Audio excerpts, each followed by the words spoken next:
kind of person he was, and more importantly, some of the things he would write on from Korea. And I'll never forget, probably, well, today I'll never forget when we found out he was killed. And the sad thing about it was that we would continue to receive letters with him, and he would always mention my name, always. And it was pretty sobering. I got an opportunity, and I think in many ways I've been the most fortunate person in the world. I know a lot of people that you people would like to know. And I spent through a friend of mine from South Korea, very successful South Korea. I got a chance to go over there along with my wife here and to spend the 60th anniversary of the war. I was with George W. Bush. Forget your political thinking, what you think of him. He's one of the nicest men I've ever met in my life. I spent 3 days with him over there. We played golf for a couple of days. As you're well aware, Korea, the Korean people, that's their national game. And it was one of the most sobering, humbling experiences of my life to go where my brother was killed, to go to the War Museum and to see up there all the coalition troops that had been killed, and to see prominently up there. And I have a brother by the name of Charles. I have each state listed the coalition troops that were killed. And I believe it was like 48,000 American soldiers were killed over there. And in reading this, the most ironic thing of all, I saw my brother's name, and right above it was Charles West, and he's still living. And I thought how ironic that was to see your two brothers' names up there. Thank God both of them were killed. But, I could never understand, even today, it's hard for me to understand. We see 10 kids armed away, but there was a lot of Americans slaughtered over there. Just slaughtered, particularly once the war looked like it was over. And I know that was that's an experience I'll never forget. But I will tell you, if you see the result of democracy, it's amazing what it's done for that country. Your brother David didn't get to see you play, but the world got to see you play in the 1960 Olympics. Pete Knowles, your coach, you won the gold medal. You write in the book, it's still your most prized athletic award that you've ever received. That's the greatest thrill I've ever had in my life, to win a gold medal. There's a lot of things going on in the world: race, nuclear war, communism against America's way of life, democracy, and we won by an average of 41 points a game. At that point in time, you only had 2 people going up to receive gold medals for the team, and I was one of the 2. And I will tell you, it was the greatest thrill of my life. I would tell each and every one of you, I wish that each and every one of you could have been at that game, and it could have been in my shoes and felt what I felt. It's a thrill that will never go away. Every time I hear the national anthem, every time, I think back to that day, even as a professional player. And I probably heard a lot more than most of you folks have, but that was an incredible feeling. Thank you very much. Has it been like come back and watch your son John play for the Monsters? Well, where's Coach Huggy? I don't know if he's here now. In fact, oh, there he is up there. Bob, I was fine with it. His mother wasn't always fine with it. But I would tell you, it's not because I signed a book for Bob, and I think there's no better coach in America than Bob Huggins.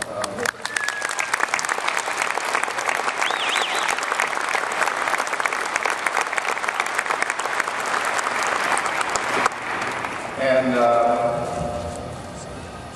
I think Johnny likes you as much as he does me. That's a good thing. But anyway, I was excited that he would have a chance to come here to West Virginia, really to experience what it's like to live in the state and the people. And his brother in Los Angeles is just a little bit older than him. His brother says, you can't stay back here. And I'm not so sure a big piece of his heart's not back here, but I think his mother and wants him to come to California. We'll see what happens, but don't be surprised if he doesn't end up back here.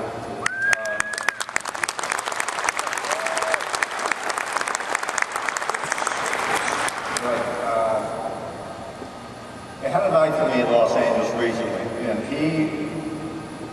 he couldn't be there, but they erected another statue of me. I'm not sure quite why people do that, because there's a hell of a lot more people important than me. And Johnny said something very significant. I want all you know what he said. He said, "Dad, I'm sorry I can't be there." He said, "But I am trying to represent West Virginia the way you want it." And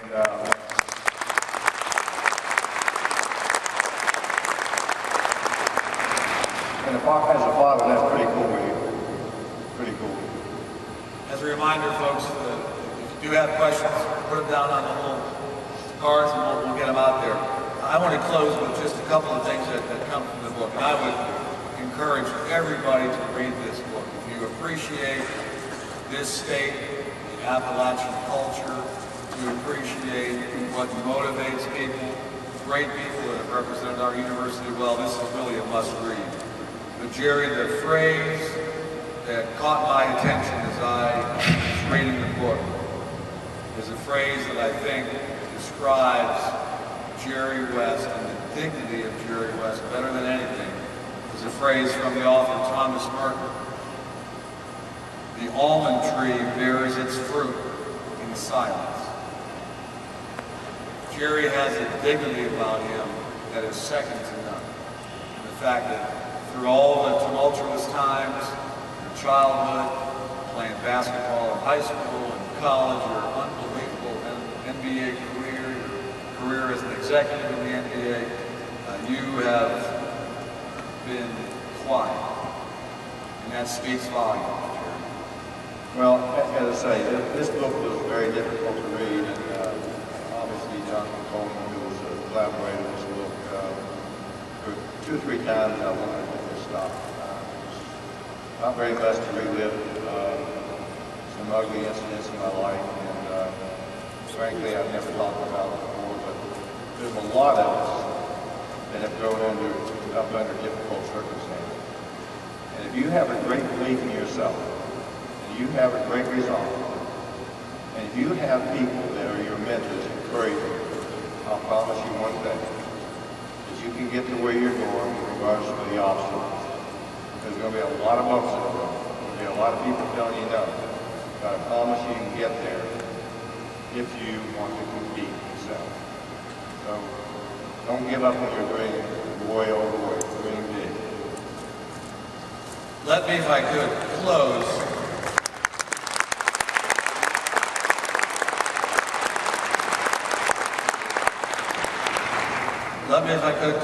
with a fairly short statement that I think expresses as well as possible the feelings that we have for Jerry. And of course, Jerry, as you wrote this book with Karen, with Jonathan Coleman, you spent a lot of time with WVU Libraries and the personnel there. The Associate Dean, soon to be Interim Dean of the WVU Libraries, is Myra Lowe. This is in the acknowledgments. Read every page of this book. In the acknowledgement, you write, Jerry, at one point in a meeting in Morgantown we had in September of 2008, I, Jerry West, I lamented the fact that I had been gone from the state for long periods of time, to which Myra Lowe responded, "Don't worry, Jerry, you never let go of you, and you never will."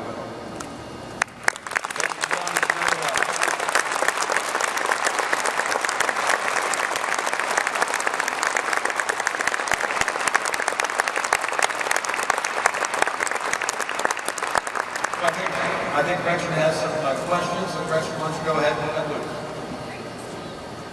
Thank you for your generosity tonight, Mr. West. We really do appreciate it. We have a lot of great questions from the audience. Everyone has there's some similar themes in everyone's minds. You did mention Aunt Marty and how special she was to you. Can you talk about other lessons that maybe she taught you? Or do you have some some stories that you'd like to share about him. Well, I'm not sure I can share some of it. Ann had a potty mouth, which I love. The clean version. She and her sister both, they were both so similar. But Ann was the one who, she could tell me all the time. She said, "I love you," but she'd always put another few words in there that weren't acceptable to be talked about. I was so skinny and everything that every night Linda, who worked in, at that time, Chico's Dairy, I would come home, there would be about 3 milkshakes, about 6 sandwiches, and I could have eaten them all and drank all of them. I wouldn't have gained an ounce then, okay? But they were just, that was a home. It was a gathering place for all athletes. It didn't have to be an athlete. And she welcomed everyone in this tiny little place down there. And, people talk about growing up in big homes. Well, she was never married. All of us were Ann's boy. That's what she called us. So she had a heck of a lot of boys in her life. A heck of a lot. Incredible person. Incredible. That's great. You've talked a lot about your time here tonight, obviously, but there are some questions that people have about your career beyond WVU that I thought we could talk about just a little bit. In the NBA, who was the best player you had ever played against? In college? In the NBA. In the NBA? Well, I would be remiss to not answer that in a little bit different way. And I'm not evading the question because I'm not going to. But, everyone talks about Magic Johnson and Larry Bird's rivalry, right? Well, they never guarded each other. So, to me, it was about team rivalry, okay? I have one player in particular that every game I played against him, and particularly probably the first 3 or 4 years of my career, I learned something from him. And that was Oscar Robertson. And he was so advanced at an early age, and he and I were the Olympic team together, that was my opponent, okay? And I got to the point in my career where he did not concern me nearly as much as when I first started playing. I felt I could compete against him successfully. But having said that, he's a player that I most respected, and I played against him. He's a friend of mine today. We'll always be Olympians together, but we will always be incredibly fierce competitors playing against him. That's great. Looking at NBA players that came after you, is there anyone that you had said to yourself, boy, I would have loved to play with them? Oh my or God. against them? We're not supposed to, I can talk about it because in the book, I can't talk about specifically, but I would have loved to play against Michael Jordan. I thought he was the greatest player I ever saw. I thought he was a great defensive player.